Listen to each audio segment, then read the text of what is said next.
হিন্দু ধর্মাবলম্বীরা মনে করেন মহাভারতের বর্ণনা মতে পরশুরাম মুনি পাপ মুক্তির জন্য ব্রহ্মপুত্র নদের জলে স্নান করেছিলেন।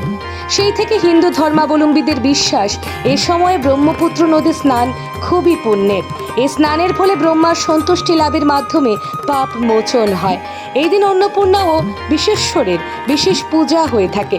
পূর্বপুরুষের আত্মার সদ্গতি কামনা এবং পুণ্য লাভের আশায় হাওড়া নদীতে এই বিশেষ স্নান করেছেন ভক্তরা।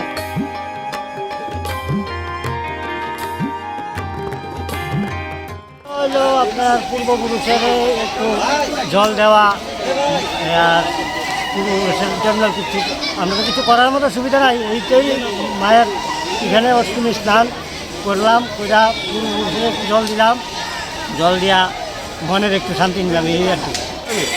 বর্ষকা অষ্টমী একটা বিশেষ তিথি।